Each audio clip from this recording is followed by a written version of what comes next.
The outer reaches of the Davian system sits the Banu Friendship Museum, which has celebrated the special relationship between humans and Banu ever since its grand opening in 2838. The museum sees a steady stream of human tourists and student field trips, but relatively few Banu visitors. To attract and retain Banu visitors, the museum recently remodeled its gift shop into a Banu inspired marketplace. Curator Arasaka also revamped the museum's main exhibit, which provides a chronological account of the relationship between the humans and the Banu, by adding large images of Jerry, the first Banu encountered by humanity, near the exhibit's entrance. Clearly visible from the lobby, Arasaka hopes their images will draw Banu to the exhibit out of sheer curiosity. While Jerry may be easily identifiable by many humans, as their name and likeness are a staple of equivalency curriculum, the Banu who do not culturally celebrate famous figures from history have forgotten him basically completely. In Urasaka's eyes, preserving and honoring the legacy of the Banu who brought us together falls squarely on humanity's shoulders. First contact occurred on June 12, 2438, when Vernon Tarr heard his ship scanner's ping. He was searching for new jump points within a sector of the Davian, after previous trips had returned promising scans. Worried it might be another nav jumper attempting to steal his discovery, Tarr opened fire on the vessel. Only after those initial shots did he realize the ship's design was unlike anything he'd ever seen. Tarr relayed his coordinates and a brief description of the encounter to the local officials, who relayed it to the United Nations of Earth, UNE, at the time. And much to his surprise, the ship maintained its position once it became clear Tarr was no further threat. Inside the ship, that would later be known as a defender, sat Nijuri, who the UNE would designate with the nickname Jerry. Later on, when Jerry learned that this was a close approximation of their Banu name as spoken by humans, the Banu would embrace the title as a badge of honor and insist on being called it exclusively. The Banu didn't flee because they also realized they had encountered a new species and hoped their discovery would be their ticket home and out of trouble. It wasn't professional ambition or scientific curiosity that brought Jerry to Davian. It was sheer survival. Jerry had been caught embezzling funds from their Soli and fled to avoid the consequences. Jerry was far from a mastermind, according to Natalia Gurdiello, a member of the UNE's hastily assembled diplomatic team who befriended the Banu and wrote the biography Jerry. While the Banu's absence of traditional historical records makes aspects of her book almost impossible to corroborate, scholars still consider Gordello's book to be the definitive biography on Jerry, as it is the only one written by a contemporary who actually knew them. Published in 2447, Jerry became a bestseller, and for many humans was their first in-depth look at Banu life and culture. The book revealed fascinating specifics about Solis, the practice of divestment, the Banu's relationship to time, and more. Yet, it also told a deeply personal and universal story about how Jerry felt out of place with their lot in life. Though a desk-hound bureaucrat in their Soli, Jerry dreamed of being a pilot and intended to use the embezzled funds to buy themselves a position in a respected and exploration Soli. When their Soli sniffed out Jerry's scheme, they panicked and fled in one of the Soli ships, resulting in a multi-day chase that eventually, through sheer luck and some innate skill, led Jerry to discovering a jump into Davian. Following first contact, the language difference made it nearly possible for Jerry to communicate with the human delegation of scientists and military officials led by General Neil Skulovich. Declassified documents now on display at the Banu Friendship Museum note Jerry's affable nature and willingness to work with the tech div team to understand each other's languages.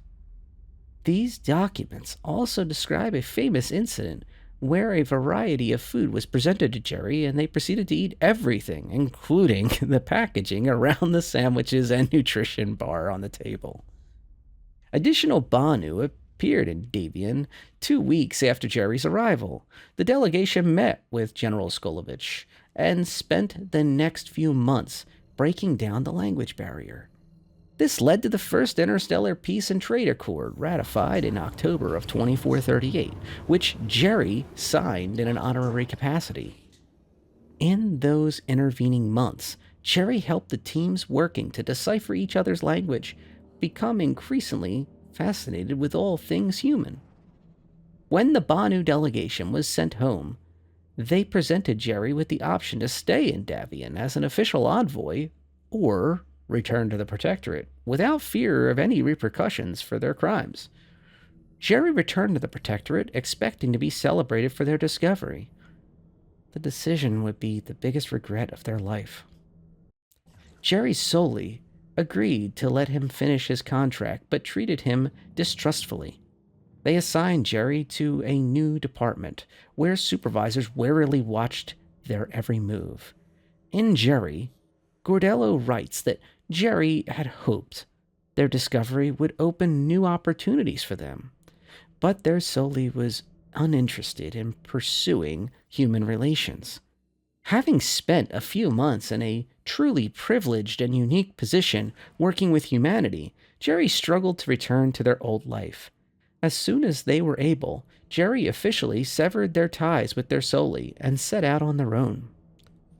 Middle-aged and Soliless, a suspicious combination in the eyes of many Banu, Jerry started their own human relations Soli, but failed to land any contracts.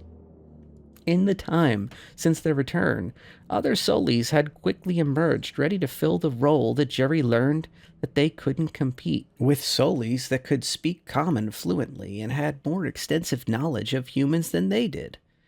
With their options and life savings dwindling, Jerry returned to Davian, hoping their fortunes would be realized and turn.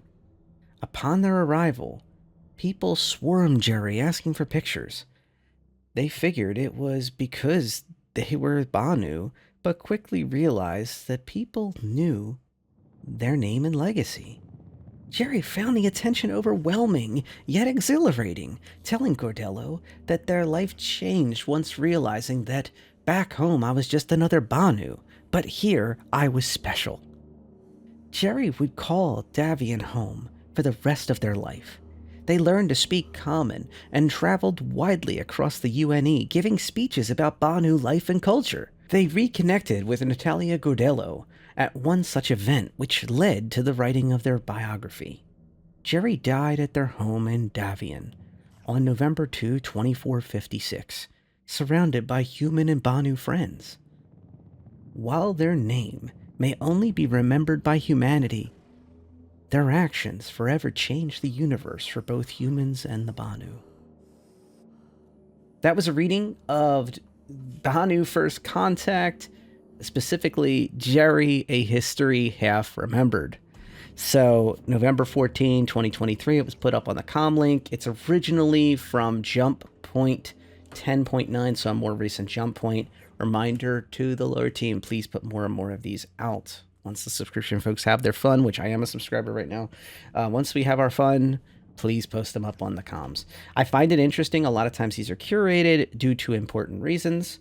We have a major alien day literally on the 17th of this week, if you're listening to this pre-IAE 2953.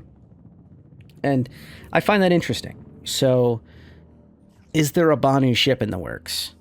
Sorry, I don't want to build the hype any more than it deserves to be. I don't think so. I think this is just a coincidence this time, folks.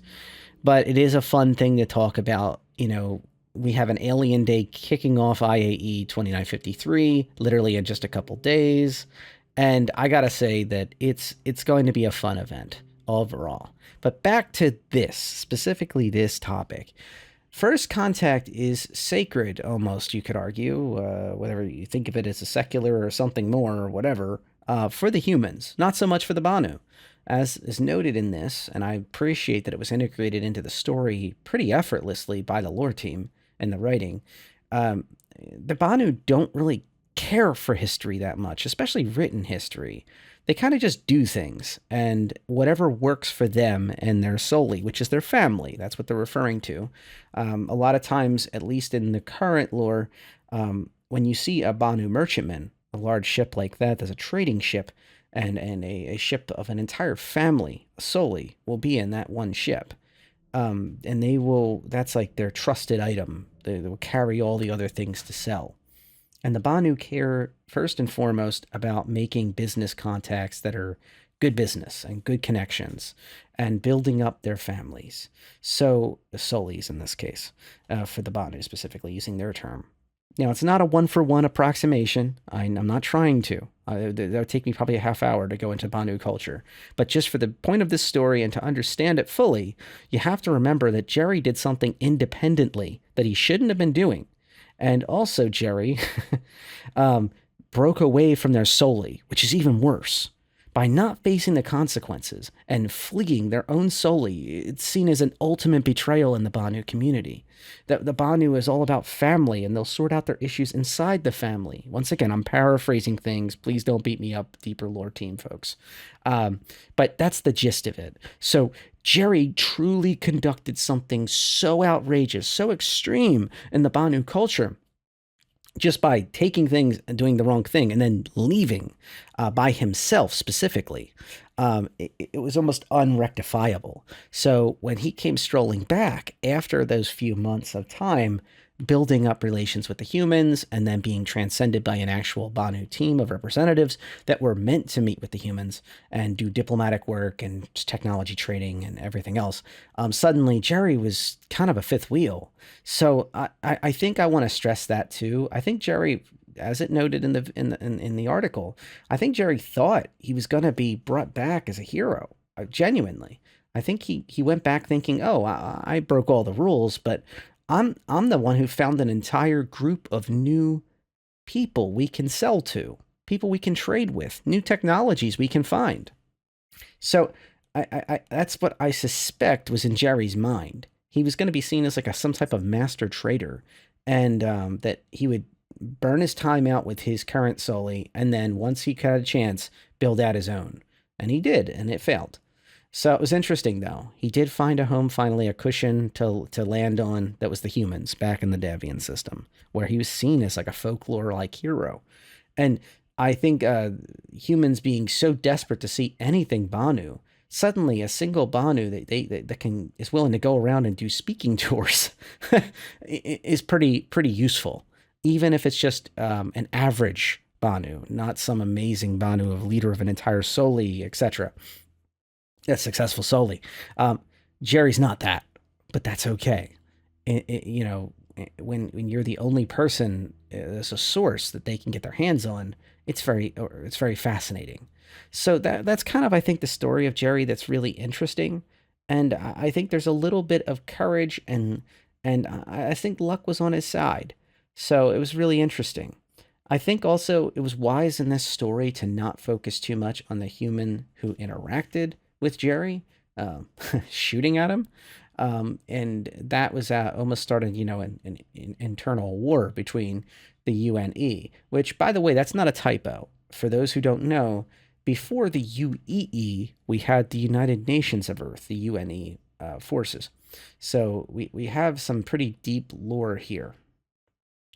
So yeah, just some thoughts, some really interesting things that kind of scrapes the barrel on here. And really, I think it kind of gets at that lower itch just enough, especially when you're walking around IAE at these alien ships, or if this is another time of the year, if you're able to see a Defender, or hopefully in the future, a BMM, you can look up and have a smile on your face thinking of Jerry and their adventures and what that means for The Banu human relations, which have always been something of our history, at least in recent time. We would never think of the Banu as something too exotic. We know them quite reasonably well. We might not like some of the people they trade with. Topic for a whole other day. But at least the Solis we trade with, you'll get to know pretty well in the game. So that's it. Something to make the verse a little more interesting. Have a great night, everyone.